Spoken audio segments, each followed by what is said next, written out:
Hello guys, probably many of you know that Laravel has helpers for types with requests, like request integer, boolean, array, and others.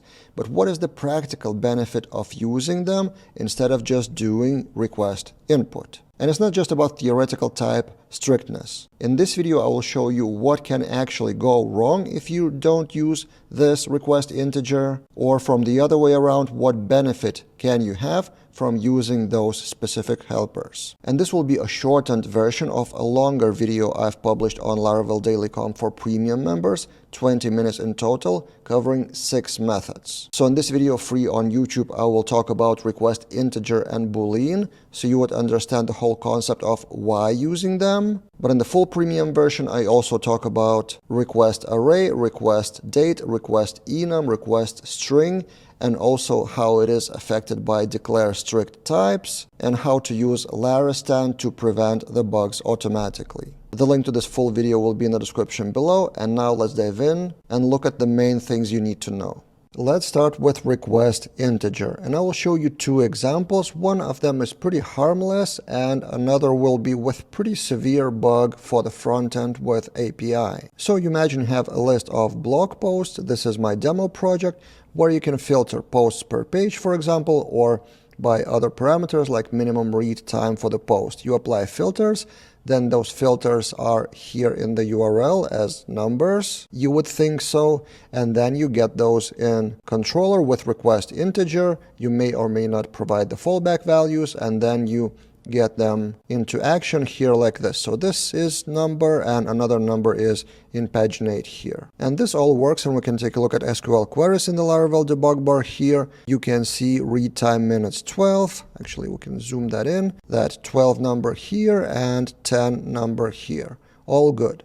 Now, what if we change that? Both of them actually from integer to just input, like this. Would it still work? Let's see. Let's put the debug bar down. If we refresh, well, it still works and nothing really changed. The filter still works with 12-minute read, but that's because MySQL is smart enough to cast that on SQL level. So as you can see, this is string now, and this is string now. But in some cases, as I said, that string to integer comparison is harmless because MySQL or even PHP are smart enough to cast it properly with correct values. But one potential danger is if someone tries to pass the parameter not in the integer format at all. For example, some letters. What would be the value then? The value is passed exactly as it is in string. It will actually not cause any SQL query errors, but it may lead to basically unexpected or unpredictable results.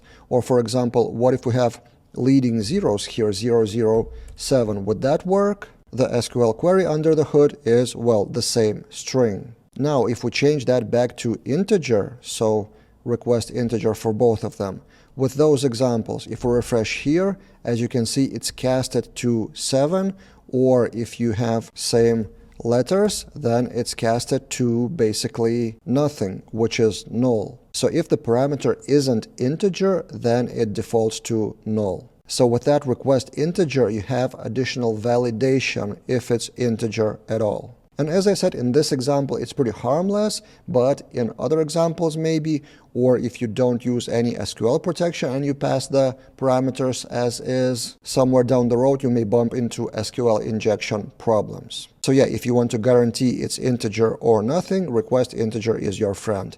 And then also, I promised you the API example. Let's take a look at another controller. Same database, same structure, but API. Imagine you have API requests, something like this from Postman. You want to get blog articles, for example, posts, I think is the correct URL, and then you pass the page. And then your backend accepts that page as just input, not as integer. And then, for example, let's return that page for further processing by frontend, for example, to construct other pages and so on. Now let's take a look at the results in Postman. As you can see, the result of that page key is string2, not number2. And this may be important. So if we change that from input to integer, like this, and we refresh that, then we have number2.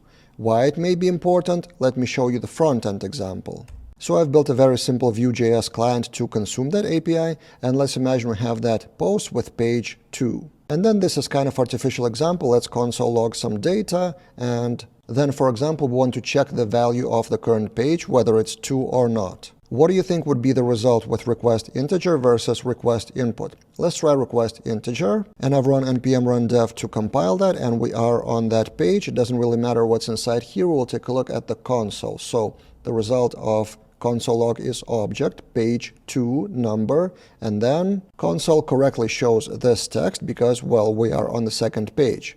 But now let's change that to input. And if we refresh our page in the browser, look at that. The object has page 2 as string, and then the result, you are not on the second page, because if the frontend checks the data with type comparison included strictly, then it would not match the value. This probably is obvious when I show it like this, but imagine the scenario that you are building the API and someone else builds the frontend and you don't know their code. You don't know how will they check the values or what will they do with that. Your job as API creator is to provide correct values with correct types. So generally, it's kind of part of best practices as API creator to provide integer as integer and string as string. Again, sounds kind of obvious, but probably the easiest way how you can ensure that in Laravel is use request integer. So this kind of long story just around one function, but this is exactly the point of this video, to demonstrate to you the consequences,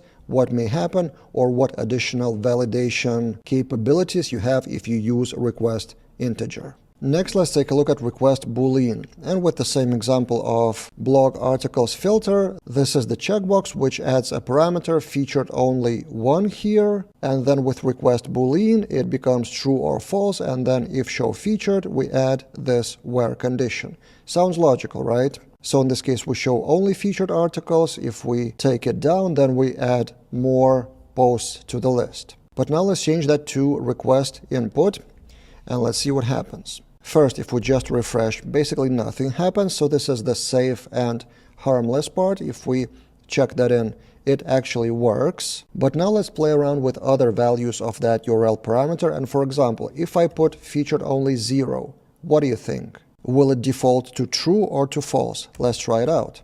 And the value is actually false, because PHP can do that if show featured has the string to boolean. So if we, for example, var dump the show featured value and refresh, the actual value of that is string. So request input always defaults to string. It's just that by design, PHP is good at converting some parts, or most parts to be honest, with this correctly. But now, for example, let's change that featured only to false. What do you think would be the result? False, but actually, as you can see, this is true. So this is interesting how PHP converts string to boolean. So 0 is false, but any other string defaults to true. Basically, if you pass the string to this, it will default to true if it's not empty. In the official PHP documentation of booleans, there's actually a list of converting to boolean which values would be considered as false. So 0 is false, string 0 is false, as well as empty string, and a few more values. So again, in this case, if you allow the users to just tick the checkbox yes or no, it's harmless, but in general, if you allow people to override the parameters to false, for example, with much more sensitive key value pairs, like for example, enable feature or enable access true false, of course it's bad practice and probably bad example, but in general, you have to understand that if you don't filter and don't validate the boolean with request input, then you don't have the guarantees over results. So that's why request boolean is like the safest choice in this case. Because in this case, if we var dump here and refresh, the result is boolean false. Similarly, if we provide any other value, any string, it will default to false unless it's, well, true. If you provide 1 here, then it's boolean true, exactly as it should work. And by the way, with API, the same point still stands. Request boolean would return the actual boolean to the API, like this. In the postman, you have, for example, featured only 1, and then it's returned as true. But if you have request input here, let's see what happens. We will launch that in postman, and we have string 1 returned to the front end. Again, same consequences. may be applicable depending on how strict the front-end code is with checking the values and their types. So this is where I end the free version of this video. What do you think about request integer and boolean? We can discuss in the comments below, and also the link to the full version of this video, the 20-minute version, as I mentioned, will be in the description below. I have a plan to publish more premium videos, not as courses but as longer, deeper dives on Laravel Daily for premium members, so maybe this is your chance to join the membership. That's it for this time, and see you guys in other videos.